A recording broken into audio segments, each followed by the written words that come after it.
Fala, moçada do YouTube, aqui é o professor Antônio Pantoja. Vocês já sabem, faço parte da Loja do Concurseiro, o curso online que mais cresce no Brasil. Saiu o concurso que nós estávamos aguardando, Polícia Militar do Paraná, com uma oferta muito grande, mas muito grande de vagas. Você não quer perder tempo, então vamos seguindo ao nosso edital. Lembrando, concurseiro, que o que vale para nós é o edital. E o edital está dizendo o seguinte aqui na nossa dica imbatível: Sistema Colonial / Sociedade do Açúcar e da Mineração. A primeira coisa que nós temos que entender é que o concurso pede qual era o sistema colonial do Brasil. Como se deu, como funcionava esse sistema colonial. Para eu poder falar desse sistema colonial, a primeira coisa que nós temos que entender, que nós temos as chamadas grandes navegações. Isso eu não posso fugir, eu tenho que falar. Lembrando que nas chamadas grandes navegações, quem sai à frente são os portugueses. Mas, mesmo os portugueses saindo à frente, quem vai ser o grande beneficiado são os espanhóis. Os espanhóis desejavam chegar ao Oriente. E eles desejavam chegar ao Oriente pela forma mais rápida, que seria pelo Ocidente. Desconheciam esse pequeno pedaço de terra aqui. E quando eles navegaram pelo Ocidente, chegaram até, entre aspas, as Índias, que depois descobriram que não eram as Índias. Eles tinham descoberto, entre aspas, as Américas. Interessa para nós que os espanhóis, quando chegaram na América Central, eles vão encontrar civilizações que já exploravam um metal extremamente precioso, que era a prata, La Plata. E o que interessa para nós, que os portugueses, não querendo ficar atrás, também vieram para a América e chegaram em um local chamado Pindorama, pelos habitantes que aqui viviam, que depois será chamado de terra de Veracruz, Santa Cruz, até chegar ao Brasil. Interessa para nós que no primeiro momento, quando os portugueses chegaram aqui, não tiveram tanto interesse. Os portugueses, quando vieram para cá com Cabral, vieram tomar posse. Cabral não fica muito tempo, vai deixar alguns homens como era de costume e nós vamos ter a exploração de uma madeira que já era conhecida pelos portugueses, que era justamente o pau-brasil. Aí você sempre vai ouvir o quê? De 1500 até 1530 é o chamado período pré-colonial. E neste período pré-colonial, nós vamos ter o conhecimento de parte do litoral do Brasil, nós vamos ter a ideia do que vamos poder produzir ou não. Não esquece que neste período ainda estava valendo o Tratado de Tordesilhas. E pelo Tratado de Tordesilhas, eu mostro já uma pequena parte do que hoje é o Brasil, pertencia a Portugal. Jogo rápido, o que interessa para nós?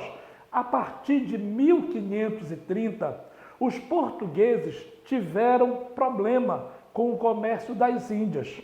A lucratividade com o comércio das Índias se tornou cada vez menor. Os portugueses investiram, pegaram dinheiro emprestado para realizar as grandes navegações, lucraram. Só que este lucro não teve a durabilidade que eles pretendiam. E aí, moço, o que aconteceu? Os portugueses investiram nas grandes navegações, ok. Só que esse investimento não teve a lucratividade esperada e não durou o tempo que eles deveriam ter para pagar os banqueiros. Em 1530, Portugal endividado, o que é que os portugueses vão fazer? Eu vou olhar para o Brasil. Lembrando, o português vai olhar para o Brasil também por quê? Porque aqui no litoral do Brasil nós temos vários estrangeiros, um deles os franceses, que mantinham contato com algumas nações que aqui viviam e também estavam extraindo as riquezas. O que é que o rei de Portugal precisa? 1, lucro. 2, ele precisa impedir que esses estrangeiros permaneçam no Brasil. A partir de 1530, o que é que o rei de Portugal quer? Expulsar os seus inimigos, mas colonizar o Brasil. Detalhe, a colonização do Brasil será uma colonização de quê? De exploração. A mentalidade dos homens que vieram para cá não foi uma mentalidade de morar, de amar. Qual era a mentalidade? De enriquecer e depois ir embora. Vamos lá? A colonização do Brasil se deu por quê? Decadência do comércio com as Índias, por várias situações, medo de perder as terras para os inimigos, para os invasores, e esperança de encontrar metais preciosos, assim como os espanhóis tiveram a sorte de encontrar metais na América Central. Interessa para nós no edital estrutura administrativa do Brasil Colônia. Como a nossa aula é uma dica imbatível, é algo muito mais prático, é algo muito mais rápido, aqui está o primeiro item do edital que a gente não pode deixar de ler. Você precisa entender que no edital está dizendo como os portugueses colonizaram o Brasil. Como os portugueses colonizavam? Se o rei de Portugal não tem dinheiro, o rei não tem como investir. Se o rei não tem como investir, o que é que ele fez? Ele vai criar um sistema chamado sistema de capitanias hereditárias. Ele vai pegar as terras que pertencem a Portugal, vai dividir em faixas de terra que nós chamamos de capitanias hereditárias. O rei, ele não tem a terra? Tem, moço. Então ele vai dizer, ó, você que é um comerciante, você que é um nobre, você que tem coragem de ir para uma terra que nem conhece, tirar o dinheiro do teu bolso e investir, você pode fazer isso. É criado o sistema de capitanias hereditárias. E este homem que vai pegar a terra, ele vai ter um título e ele será o capitão donatário. Muito bem, moçada, atenção, foram distribuídos 15 lotes horizontais de terra entregues pelo rei a membros da sua corte de confiança. Esse documento que validou a distribuição da terra é chamada de carta de doação, documento que transferia a posse da terra. E aí é importante para nós entendermos o quê? Nós temos aqui uma linha que foi criada antes dos portugueses chegarem aqui, o Tratado de Tordesilhas. E lembrando que esse Tratado de Tordesilhas, teoricamente, impediu por um bom tempo da ocupação do interior brasileiro. Por grande parte do século XVI e uma parte do século XVII, a parte do Brasil que vai ser ocupada é o litoral. História do Paraná. Daqui a pouco vem uma dica boa para vocês sobre a história do Paraná. Quando eu tenho a União Ibérica, foi embora o Tratado de Tordesilhas. Quando eu tenho a União Ibérica, eu vou ter o quê? A expansão. E essa expansão vai ser muito bom para o desenvolvimento da ocupação do Paraná. Até porque eu vou expulsar quem? Eu vou expulsar os espanhóis que aqui viviam. História do Paraná. Coisa boa, moçada. Lembrando que o rei Filipe II, atenção, ele, além de provocar o fim da União Ibérica, ele vai se desentender com os holandeses. Holandeses invadiram o Brasil e vão causar uma crise lá na frente, que foi a crise do açúcar. Com a crise do açúcar, eu vou ter o quê? Que procurar minérios, e aí eu vou ter a mineração. A mineração vai ser muito importante na história do Brasil. Tranquilo, pessoal? Atenção, ponto fundamental para a gente. No momento em que os portugueses colonizaram o Brasil, item 2, os portugueses estavam sem dinheiro. Quem é que vai investir no Brasil? Será justamente os donatários. Esses donatários, eles vão receber a carta, o documento, e nesse documento vai ter direitos e deveres. Lembrando que no primeiro momento o poder vai estar aonde? Nas mãos do donatário. Importante para nós, nesse primeiro momento você vai dizer o quê? Que o poder estava descentralizado. Por que o poder estava descentralizado? Porque cada um desse donatário, ele estava com poder nas suas mãos. O que percebeu? O rei de Portugal percebeu o seguinte, que nem todas as capitanias foram ocupadas, nem todos os homens vieram para o Brasil. E os impostos, eu não sei se estavam sendo cumpridos ou não. O que é que o rei de Portugal vai fazer? Ele vai criar o chamado governo geral. Isso é importante aí. O governo geral, ou o governador geral, é um homem de inteira confiança do rei de Portugal e que vai centralizar o poder. Jogo rápido. Antes, quando haviam apenas as capitanias hereditárias, o poder estava descentralizado e os caras faziam aquilo que achavam melhor. Quando o rei cria o governador geral, este homem vai ter poder acima dos donatários. Lembrando que esses homens que viviam no Brasil, viviam do extrativismo, da pecuária e da principal economia, que era o açúcar. E esses homens disseram, eu também quero ser escutado. Foram criadas as câmaras municipais. Quem fazia parte da política? Anota, homens bons. Quem são os homens bons? Os grandes proprietários de terra que vão exigir que os seus interesses também sejam escutados e colocados em práticas. Tranquilo? Você já trabalhou isso na tua vida inteira, mas é bom você fixar. Dá aquele print aí que você já está acostumado e vamos lembrar. A mentalidade portuguesa é uma mentalidade mercantilista, moço.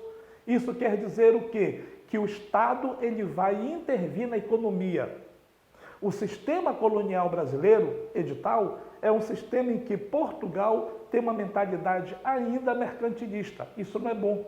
E nessa mentalidade mercantilista, o Estado vai dizer o que pode e o que não pode ser feito na economia. Pelo sistema colonial, você lia pacto colonial, mas na geografia ela chama de quê? Divisão Internacional do Trabalho. O que é a Divisão Internacional do Trabalho? Portugal deve ter lucro. E qual é o papel da colônia? Dar esse lucro. O Brasil, ele deve ser consumidor. E se o Brasil é consumidor, ele não pode produzir nada que Portugal produz. Divisão Internacional do Trabalho. O Brasil não pode ter manufatura. O Brasil não pode ter siderurgia. O Brasil não pode transformar minério e ferro.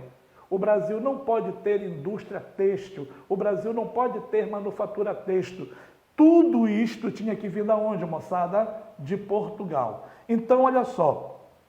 Portugal, metrópole, vai fornecer as manufaturas e os produtos que o Brasil precisa. E qual é a função do Brasil? O Brasil ele vai ter uma exceção. Qual é? A agroindústria do açúcar.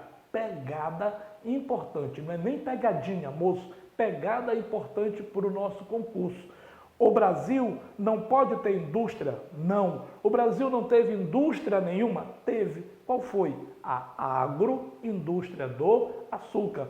Plantava-se a cana e um processo industrial transformava a cana no produto açúcar. Importante para nós. Economia açucareira. Eu não aguento mais isso, Pantoja.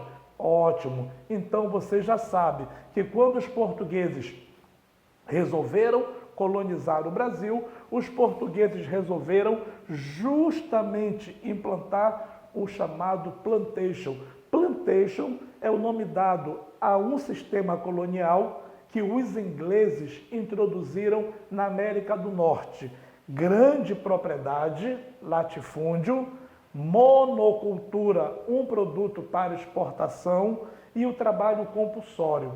Não havia uma expectativa de atrair portugueses para cá, não havia uma perspectiva de trazer portugueses, não há um número suficiente desses homens para cá, e o que interessa para nós? Isso é importante, moçada. Eu preciso de um trabalhador que não vai embora. Então, é o trabalho compulsório. Importante para nós, que no Brasil nós temos 2 trabalhadores compulsórios. O primeiro, tá? Você vai ter o indígena e o africano. Jogo rápido. Tanto o índio quanto o negro africano, eles trabalharam e foram escravos no mesmo momento. Só no século XVIII, anota aí de novo, é que a escravidão indígena realmente ela foi proibida no Brasil. Importante para nós, no primeiro momento, qual foi a mão de obra escrava que predominou? A mão de obra escrava indígena. Principalmente a partir de 1560, 1580, que o número maior de negros vai superar a mão de obra escrava indígena, ok? A escravidão, ela constituiu a principal forma de trabalho no Brasil.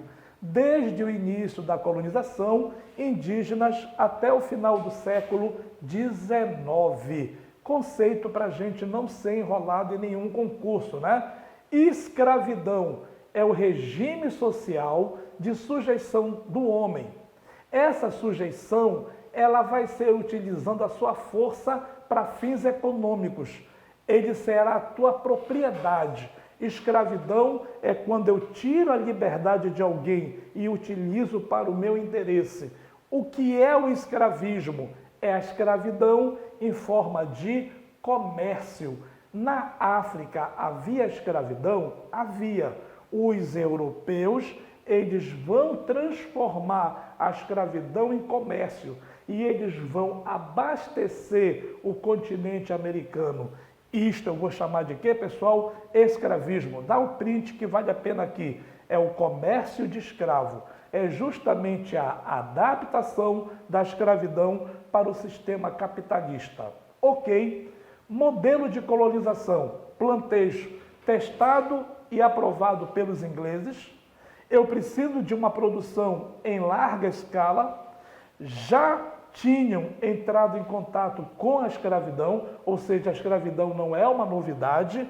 Importante para nós, havia uma complexidade muito grande em trazer a mão de obra livre para o Brasil. Não havia em Portugal o número suficiente. Já falamos que este trabalho forçado, ele foi indígena e africano.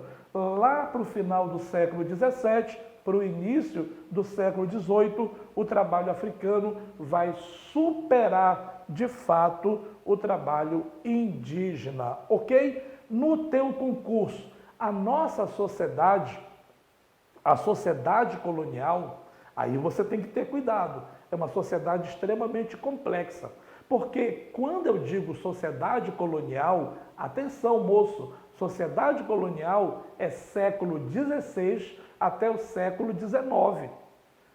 O Brasil colônia é do século XVI ao século XIX. Então, eu peguei aqui a sociedade do açúcar, porque eu tenho que dizer qual sociedade colonial é esta. Porque eu tenho a economia do açúcar, eu vou ter a economia da pecuária, eu vou ter a economia da mineração. No concurso específico que nós estamos fazendo a revisão, ele pediu, ainda bem, a do açúcar e a da mineração. A do açúcar, vamos colocar século XVI, século XVII. Da mineração, século XVIII, século XIX.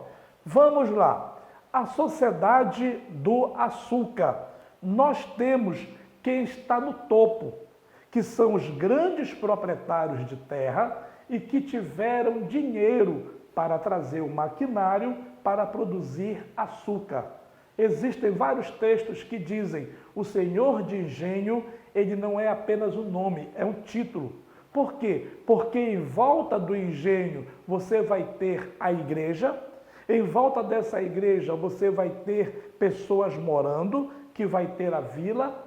Dessa vila eu vou ter o quê? Uma cidade, eu vou ter um comércio. Então, geralmente, o senhor de engenho, lembra do homem bom? É ele que briga pelo interesse da colônia na Câmara Municipal. É ele que tem o controle. Este senhor de engenho, ele vai ter o controle sobre aquele local. Sociedade do açúcar. Aristocracia. Por que aristocracia? Porque ele detém o poder. Porque é uma classe, porque é um grupo. Abaixo dele, homens livres, não erra. Eu já vi muitos gráficos que colocam, né? Senhor de engenho e escravos. Eu tenho uma classe aqui, entre aspas, média. Homens livres, senhor de terra. Eu tenho pessoas que plantam a cana, mas ele não tem o engenho. Ele não tem o mesmo prestígio, ok? Eu tenho aí a pecuária. Carpinteiros, ferreiros, capatazes. Ou seja, eu vou ter aqui pessoas que detêm ofício, e ter um ofício naquele período era extremamente importante. E a base dessa sociedade, ela é escravista. Eu tenho vários tipos de escravo para vários tipos de trabalho. Lembrando que nesta sociedade aqui, é uma sociedade que está no litoral, é uma sociedade que está isolada e que ela vai ter as suas especificidades. Falamos ainda há pouco, né? Que nós vamos ter uma transformação. E qual foi a transformação? Nós tivemos a morte do rei de Portugal, jogo rápido, não deixou herdeiro, na briga pelo trono colocaram o rei espanhol Filipe II. Foi uma tragédia. O que aconteceu? Filipe II não correspondeu às expectativas, se envolve em lutas com vários parceiros de Portugal e um deles foram os holandeses. A União Ibérica, o que ela trouxe de bom para o Brasil? O fim do chamado Tratado de Tordesilhas. Mas este rapaz aqui, o nosso amigo Filipe II, ele vai tornar o Brasil alvo de quem? Dos holandeses. Os holandeses sempre mantiveram uma relação comercial muito boa. Os holandeses sempre investiram no Brasil, chamados de flamengos. Flamengos. E esses comerciantes holandeses, os flamengos, foram fundamentais na introdução de dinheiro para criar os engenhos. A tecnologia na pá do engenho, os holandeses trouxeram. Isso aqui é importante. O que aconteceu? Aconteceu que o nosso amigo Filipe II era inimigo da Holanda e proibiu o comércio Brasil-Holanda. O que é que a Holanda fez? Invadiu o Brasil. Uma das medidas adotadas por Filipe II da Espanha foi a proibição do comércio espanhol com os holandeses, que eram tradicionais investidores na agromanufatura açucareira e onde possuíam pesados investimentos de capital. Holandeses invadiram o Brasil, holandeses, quando saíram com a tecnologia da produção do açúcar, holandeses passam a produzir e exportar o açúcar. O açúcar não deixa de ser uma economia importante, mas ele vai levar décadas, eu disse décadas, para reconstruir os engenhos. Eu vou precisar de escravos. Quem domina o comércio de escravos? Agora holandeses. Ou seja, a União Ibérica foi um desastre. A restauração portuguesa ocorre em 1640. Holandeses se livraram da Espanha. Quebrou o domínio espanhol e a guerra de independência da Holanda prosseguia. Aí nós vamos ter algumas revoltas e insurreições. aonde os holandeses, entre aspas, foram expulsos. Por que entre aspas? Porque eles foram indenizados para saírem do Brasil. Importante para nós e para a história do Paraná. Lembrando que no momento em que esse tratado deixa de existir, expliquei para vocês, nós vamos ter as chamadas entradas e bandeiras. E essas entradas e bandeiras, elas vão ocorrer porque se eu não consigo adquirir escravo que vem da África, eu vou capturar negros dos quilombos, eu vou buscar índios, principalmente nas missões jesuíticas. Eu vou ter entradas e bandeiras e nós vamos descobrir o quê? Minérios. E aí você vai ter a mineração como economia. Ei, moço, bandeirante, mocinho ou bandido? A história não julga. Os bandeirantes foram fundamentais para a ocupação do território brasileiro. Várias capitais que existem hoje, elas são obras dos bandeirantes. E lembrando também que os bandeirantes, eles destruíram quilombos e provocaram, sim, genocídios de várias nações indígenas. Esses homens que saíam de São Paulo e São Vicente dirigiam-se para o interior do Brasil, caminhando através de florestas e também seguindo caminho por rios. O rio Tietê foi um dos principais meios de acesso para o interior de São Paulo. Finalmente encontramos as pedras preciosas. Do século XVII em diante, o interesse dos portugueses passou a ser a procurar por ouro e pedras preciosas. Então, os bandeirantes Fernão Dias Paz e seu genro Manuel Borba Gato se concentraram nessas buscas, desbravando Minas Gerais. Encontramos, sim. Aí eu tenho dois tipos de bandeira. Posso cobrar? Posso. Eu tenho o bandeirante que vai em busca de minério, é o chamado prospector. E isto, na história do Paraná, você vai ter que saber. E eu vou ter um outro bandeirante, é o bandeirante que vai em busca de quê? De índios e negros aquilombados. Ok? Como conclusão, dá o print, como conclusão, pode-se dizer que os bandeirantes foram responsáveis pela expansão do território brasileiro, desbravando os sertões além do Tratado de Tordesilhas.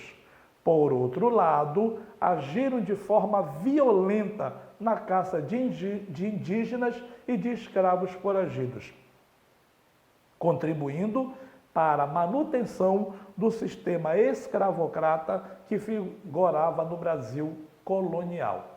Aí, o que o edital pede, moçada? Mineração, uma nova alternativa de riqueza. Qual é a diferença?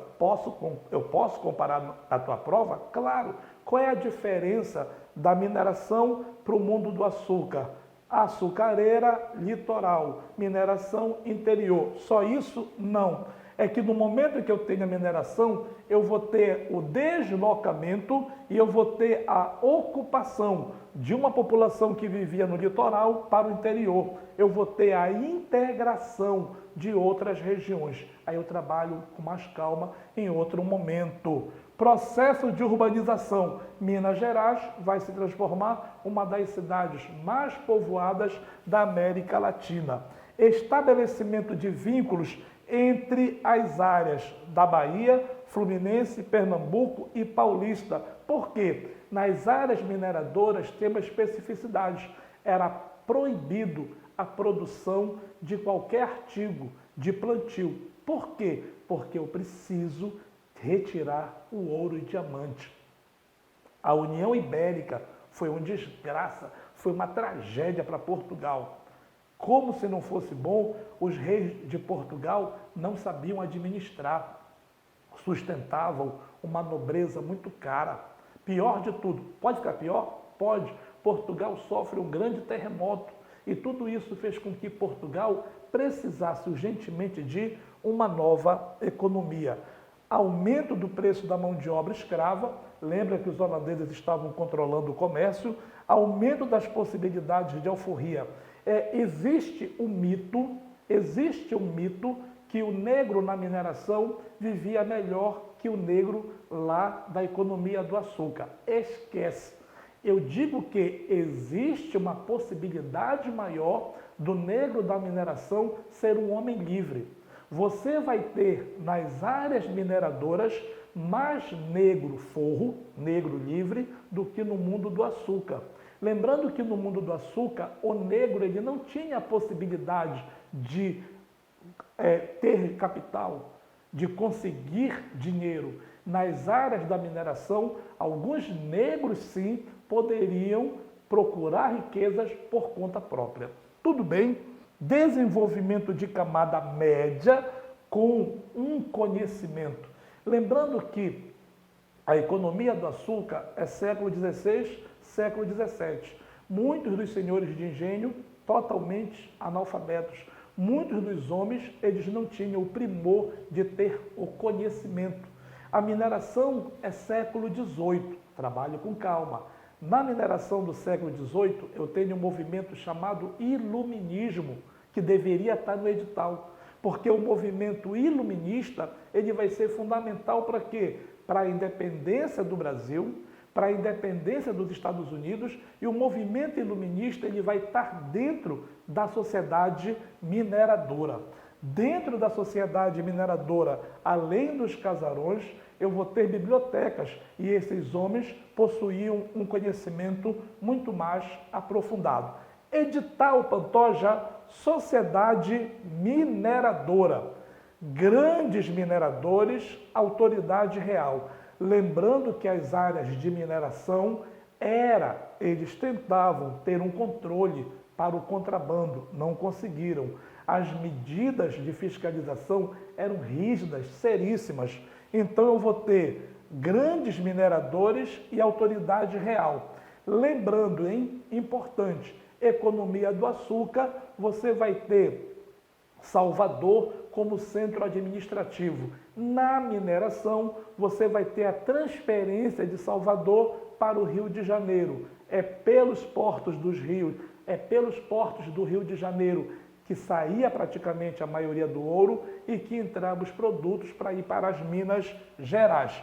Importante, faz o print aí.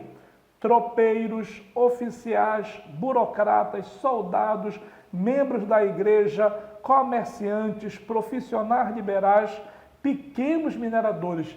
Nota que a sociedade da mineração ela é muito mais estratificada. E aqui eu vou ter escravos, ok? Aí você tem que fazer esse exercício, tá? Comparar a sociedade do açúcar e da mineração. E você vai perceber que essa sociedade aqui, ela vai dar uma possibilidade maior de liberdade. Ela vai dar uma condição maior do negro conseguir a sua alforria. Mas também, nessa sociedade aqui, eu vou ter pessoas com maior número de conhecimento científico, porque essas pessoas ou foram para a Europa ou mandaram seus filhos para a Europa, porque o status não é apenas a riqueza, mas no século XVIII é ter conhecimento, é falar fluentemente, principalmente o francês.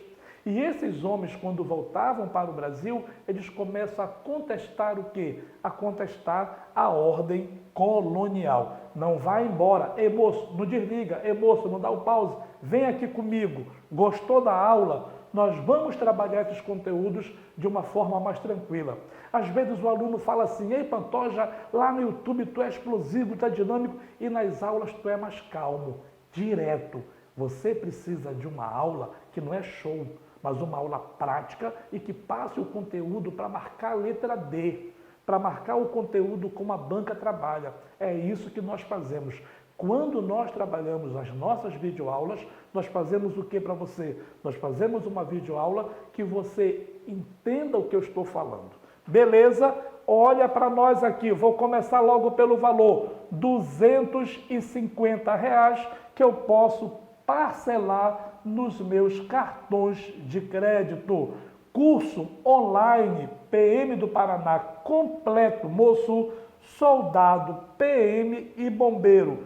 Curso super direcionado, nós estamos estudando, nós estamos fazendo material, estamos gravando videoaula, mas um teste simulado, mais revisão final online, e nessa revisão nós cercamos, nós vamos dizer aquilo que realmente vem na tua prova, e a apostila em PDF. Lembrando que essa apostila é o que menos interessa, porque nós que trabalhamos com videoaula sabemos que você não tem tempo para estar lendo. Por isso que nós colocamos o texto, por isso que nós fazemos a leitura, por isso que nós aprofundamos. Pantoja, eu não quero o curso completo. Então, faz conosco o quê? O nosso curso online, que nós chamamos de revisão de véspera. Atenção aqui, soldado, PM, bombeiro, um teste simulado e a revisão online.